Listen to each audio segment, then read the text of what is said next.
parte 3 do livro Senhora começa logo após a primeira briga, depois do casamento. Onde a partir daí, ele segue um casamento que eles em si ficam brigando o tempo todo. Onde um não concorda às vezes com a decisão do outro, por Seixas ser meio avarento, entre aspas. Porque apesar dele ser rico, por ter se casado com a Aurélia, ele não quer utilizar esse dinheiro, porque para ele, porque ele quer provar em si, após a primeira briga, que ele não é pessoa interessada por dinheiro, e sim apenas uma pessoa humilde e teoricamente boa. Então ele começa a fazer seus serviços corretos e não aceita o dinheiro de Aurélia. Então todo o dinheiro que ele tem vem do trabalho dele, assim mostrando que ele é uma pessoa autossuficiente. Enquanto a Aurélia, em certo momento do livro, ela sofre do que poderia ser uma depressão. Pois, por mais que ela não esteja satisfeita com o Seixas, ela fala que seria melhor um demônio que lhe enganasse do que um anjo que certamente falhasse, de vez em quando. Aí essa acaba sendo o relacionamento dela, porque o Seixas, por mais que ele erre em alguns momentos, ele acerta, como no momento que ele uma de suas palavras, a Aurélia põe a cabeça em seus ombros. Ele recita um poema em inglês, mas logo após, quando alguém pergunta por que ele não posta a tradução dos poemas, já que agora ele teria dinheiro, ele volta a dizer o que ele sempre diz, que ele não utilizaria o dinheiro de Aurélia. Aí a Aurélia em si, em certo momento, ela volta a ficar com raiva. Esse é um exemplo do que acontece na parte 3 desse livro. Logo após isso, temos o final da parte 3, que é onde se encerra, que um amigo de Aurélia pede dinheiro emprestado para ela. E ela acaba aceitando emprestar o dinheiro para esse amigo, porque ele estava muito endividado, era uma pessoa que no passado se importava com ela, tinha um certo relacionamento com ela, até pediu para ela se casar com ele várias vezes, mas ela não aceitou, mas mesmo assim ela via como...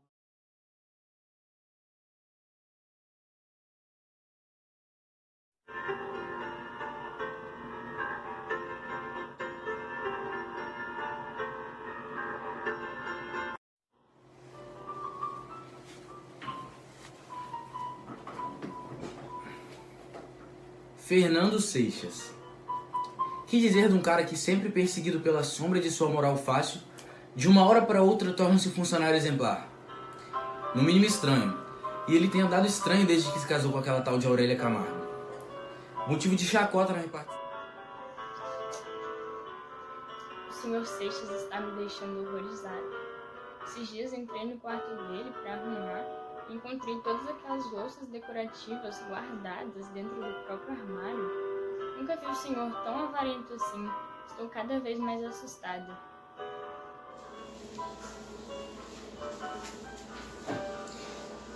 O Sr. Seixas é tão avarento. Chego a ficar até assustada com tanta avareza. Esses dias mesmo eu fui na Dona Aurélia e contei a ela, que até mesmo no sabão o homem economiza. Ai, isso me deixa até horrorizada.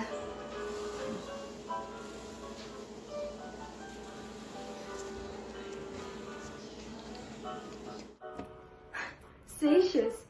Ele tem tomado atitudes vergonhosas ultimamente. Vocês acreditariam se eu dissesse que em um dos meus passeios matinais recentemente eu o vi caminhando até o casório da própria irmã? Um homem que é marido de uma milionária poderia pagar pelos mais ricos veículos e vai a pé para o casamento da própria irmã. Meu Deus, a avareza desse homem é incomparável a de qualquer outro que eu já tenha conhecido.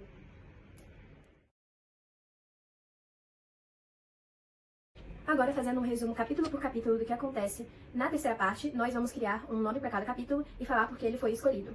Primeiro, nós temos o primeiro capítulo que se chama O Solilóquio de Seixas, porque nesse capítulo o Seixas ele começa a refletir sobre a vida e sobre as atitudes dele e sobre como a riqueza, que foi o grande propósito da vida dele até aquele momento, não significava muitas coisas. Aí tem várias metáforas nesse sentido, ele olhando para as porcelanas finas e ele olhando para as flores, que eram tão bonitas quanto.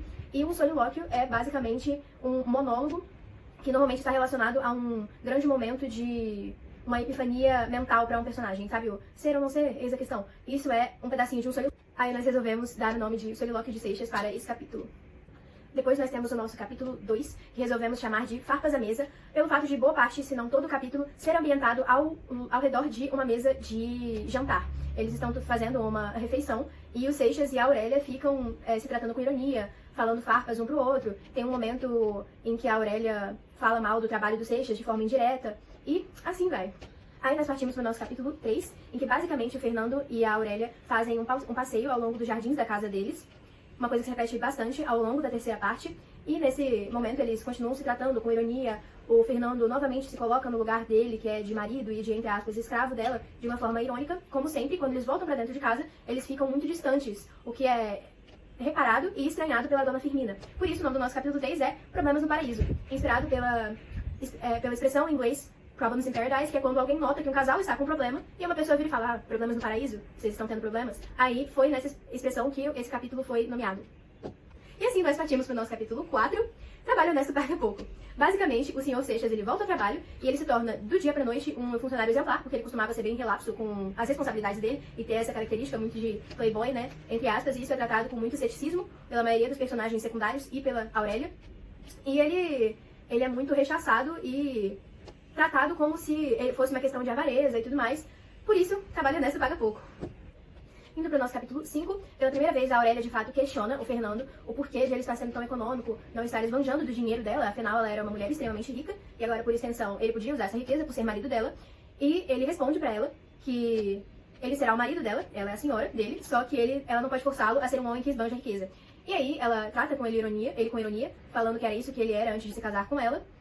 Por isso, o nome do nosso capítulo é Um Banquete Intocado, pelo fato do Seixas ter todas as oportunidades que ele quer, relacionadas ao fato de que ele podia usar o dinheiro da Aurélia, mas mesmo assim, ele escolhia não usar absolutamente nada ou o mínimo possível. O próximo capítulo, 6, sem admitir, é um dos meus favoritos. Basicamente, no início, o Seixas ele recita Lord Byron pra Aurélia, e eles têm uma espécie de momento, ela deita a cabeça no ombro dele e tudo mais. Aí depois ela pede pra jogar baralho com ele recusa, e ela oferece dinheiro pra ele poder apostar, e ele recusa repetidamente.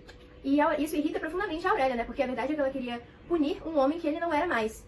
E aí ela fala, de forma irônica, como sempre, que ela prefere um demônio a um anjo que falha, um anjo com defeitos. Ela despreza homens que não são perfeitamente maus nem perfeitamente bons. Por isso, o nosso capítulo se chama Não um anjo, demônio tampouco. E assim nós partimos para o nosso capítulo 7, que tem o nome de Marido Troféu, também inspirado em uma expressão em inglês, Trophy Husband or Trophy Wife, que é basicamente quando uma pessoa se casa com outra pessoa muito rica e se torna uma espécie de acessório, uma espécie de troféu. Ela tá lá pra ser bonita, basicamente. O que acontece bastante no capítulo 7. O Fernando ele quer porque quer trabalhar, a Aurélia contraria ele a todo custo e sai pra passear com ele, e as pessoas mal olham pra ele, dão muita atenção pra Aurélia, e ele se torna quase como um acessório dela, tanto quanto as joias que ela usava, por exemplo.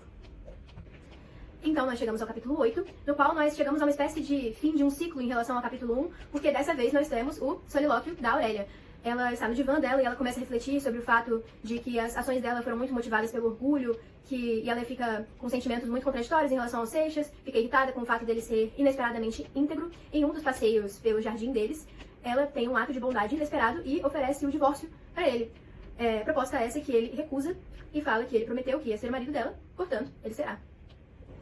No capítulo 9 ocorre bastante coisa, mas eu acredito que o ponto principal seja o casamento da Adelaide e da irmã do Fernando. Portanto, o nosso capítulo se chama Casórios. Entre isso, nós temos o fato de o Fernando não querer que a mãe dele visite ele na casa dele, e ele vai visitá-la, porque ele não quer ver o quão infeliz, não quer que ela veja o quão infeliz ele está. E a Aurélia fica mais incomodada a cada dia com o Fernando. Seja uma questão de ela estar incomodada pelo que ela sente por ele em si, pelo fato de que ele está infeliz.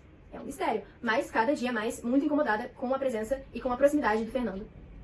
E por fim, nós chegamos ao fim da nossa terceira parte com o nosso capítulo 10, que nós intitulamos de Máscaras, simplesmente pelo fato de a Aurélia querer mandar fazer retratos pintados dela e do Seixas e ela estar profundamente incomodada com o fato de que ele parece mais velho, cheio de pesar e tristeza no semblante dele no retrato que foi pintado. Assim, ela passa a passar mais tempo com ele, e com o objetivo de fazer com que o semblante dele fique mais leve, mais parecido com o que ela se lembrava. E assim que ela consegue, ela volta a estar distante dele. E posteriormente, ela retorna à sociedade de forma muito parecida com a primeira parte, com a sua mordacidade, o seu sarcasmo. E também a sua beleza. Ela utiliza os mais lindos vestidos, as mais ricas joias. E ela afirma que se ela não pode ser amada, ela gostaria ao menos de ser invejada pelas pessoas. E é claro que nessas saídas sociais ela está sempre aparentemente, perfeitamente feliz. Beleza, gente. Falando um pouquinho então sobre os elementos da narrativa da nossa história. nós temos o livro narrado na terceira pessoa por um narrador onisciente. Eu vou dar um trechinho aqui para vocês, que é justamente o inicinho da nossa terceira parte. Diz assim: chegando a seu aposento, Seixas nem teve tempo de sentar-se. Arrimou-se como um ébrio à cômoda que estava próxima ao corredor e ali ficou no estupor da alma, violentamente subvertida pela crise tremenda. Então, assim, o narrador sabe o que se passa, sabe o que se sente e sabe o que se pensa. Esse é o narrador onisciente. Quanto ao tempo, a gente pode dizer que nessa terceira parte a gente tem a retomada do tempo cronológico. Por quê? Na primeira parte, a gente tem a Aurélia já apossada de sua fortuna, já a rainha dos salões. Na segunda parte, a história rebobina e mostra um pouco da mocidade, da infância de Aurélia e um pouco da história de Fernando. Até que, enfim, lá no final da segunda parte, a gente tem a história voltando para os seus trilhos. E na terceira parte que a gente tem aí sim o prosseguimento da história na ordem cronológica. Os personagens principais são, claro, Aurélia e Fernando, mas também Dona Firmina, que está sempre ali por perto, já que a história nessa altura se passa praticamente dentro ali do casarão principal. Então, como coadjuvantes a gente tem Lemos, Torquato Ribeiro, Eduardo Abreu, a mãe e as irmãs de Seixas e os demais membros da sociedade. A obra cinematográfica que usamos para comparar o livro é o filme Easy Ozzy, que é um filme alemão da Netflix que conta a história de uma menina que é muito rica, a Izzy, e ela tem um sonho de se tornar chefe de cozinha, porém ela não é apoiada pelos seus pais, e isso faz com que ela decida contratar e pagar o Ozzy, que é um garoto muito humilde e pobre, e vive como um boxeador. E no fim ele acaba se apaixonando pela Izzy. Porém, logo de início ela acaba escondendo sobre toda a sua fortuna, diferentemente de Aurélia, que ela acaba adquirindo isso tudo depois. Mas podemos ver a semelhança que tanto no filme quanto no livro, ambos os homens acabam se apaixonando e se interessando mais pela mulher após descobrir sobre toda a sua riqueza, toda a sua fortuna. Mas que mesmo com todas essas diferenças, desavenças e conflitos que eles trazem, enfim, o amor deles acaba prevalecendo.